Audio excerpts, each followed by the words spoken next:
9 thoughts on the Red Sox after their interesting series in Houston, playing 9 innings while hoping we're not already beyond the beginning of the end for Dustin Pedroia. 1. I'm not big on attempting to identify statement games in a baseball season in real time, especially early in the season, when so much of the story remains unwritten. The ultimate perceived in-season pivotal moment in recent Red Sox lore has to be the Red Sox rally to beat Mariano Rivera and the Yankees on July 24, 2004, better known as the day when Jason Varitek introduced Alex Rodriguez to the many savory flavors of a catcher's mitt. That game is remembered as a crucial one in that magical season, a win foreshadowing an even greater comeback to come in October. In a team unity sense, it probably did matter. But the reality? The win pulled the Red Sox to within 8.5 games of first place, and they went just 5-5 in their next 10 games. If it was pivotal, it sure took a while to complete the turnaround. Ad choice advertising and Red invented by Teague's advertisement too. That's my way of saying I don't get the inclination to ascribe any grand meaning to the Red Sox wins over the Astros Saturday and Sunday, which earned a 4-game split with the world champs. I get that there's the potential of a real rivalry here, given that the Astros bounced the Red Sox from the postseason last year, then basically turned the Fenway infield into their own outdoor bar. I suppose it's encouraging to realize that the Red Sox indeed can play with the Astros, and didn't back down after losing the first 2 games of the series. But shouldn't we have expected the Red Sox to hold their own anyway? We're in June, and the Red Sox loss count is still in the teens, 19. We already knew they were pretty damned good. There's a long way to go before we can quantify how good. 3. Love the plan to steal a little extra rest for the rotation by giving Steven Wright a start Tuesday after Monday's off day. Hopefully it will most benefit ace Chris Sale, who has given up 10 runs in his last 10.3 innings to see his ERA rise from 2.17 to 3.00. Perhaps it will contribute in some small way to getting Drew Pomeranz going, too. Pomeranz has been brutal so far, 6.81 ERA, which is making it easy to forget just how good he was last year, when he basically put up John Lester numbers, 17-6, 3.32 ERA. I get the sense that I'm in a distinct minority of Pomeranz believers, but last season alone makes the 2016 trade with the Padres a good one. Anderson Espinoza has a scar on his elbow and hasn't had an ERA below 4 in high single A yet. I doubt he's ever as good as Pomeranz was last year. Advertisement 4. Alex Cora is an upgrade on John Farrell in pretty much every way possible. The Red Sox seem more analytically advanced, accountable, tactically alert, though Cora has endured a few strategic hiccups, and aware of the big picture under the new manager. But there remains one glaring area where they have not improved: base running. Xander Bogaerts is usually one of their savvier navigators of the bases, but that's damning with faint praise. It's like being a kamikaze pilot with the best survival instinct. Bogaerts' fun go-brained attempt to make third on a fly ball in the 3rd inning Sunday night was one of the more egregious decisions in recent seasons.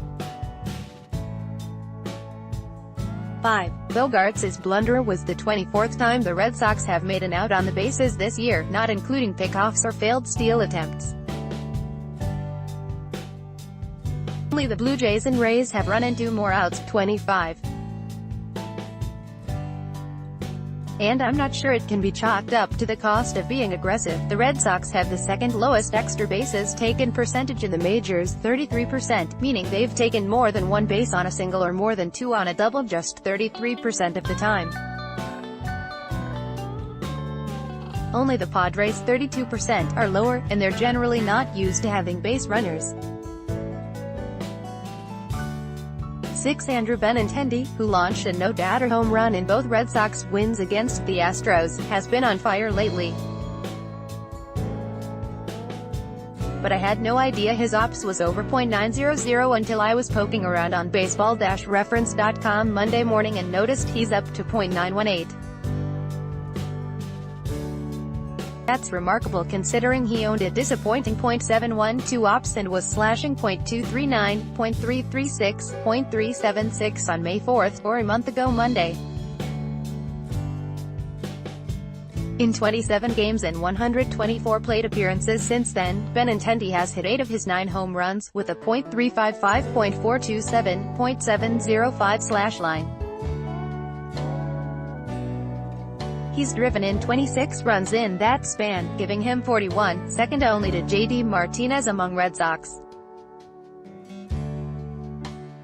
Benintendi is now on pace for 26 homers, 26 steals, 185 hits, and 118 RBIs.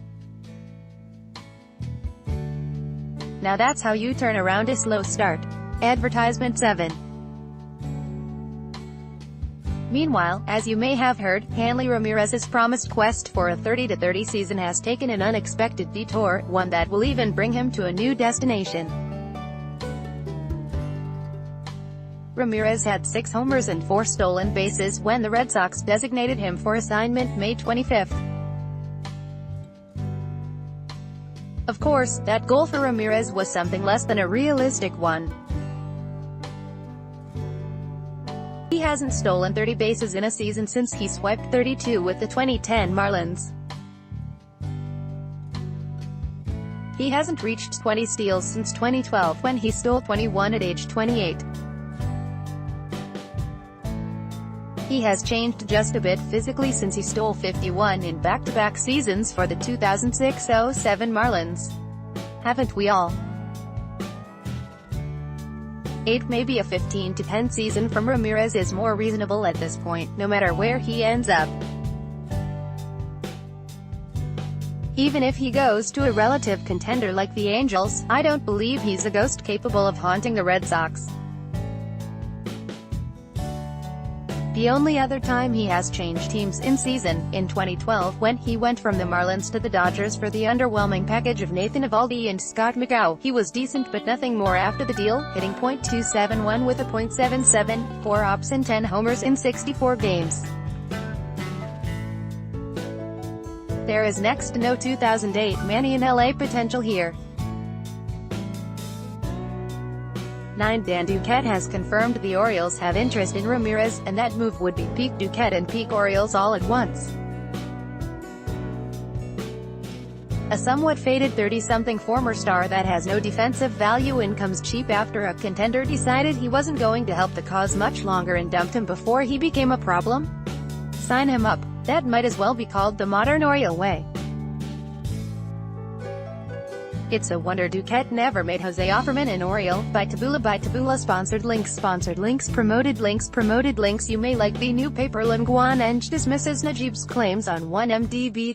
The new paper undo family-minded 12 most family-friendly dog breeds family-minded undoth business.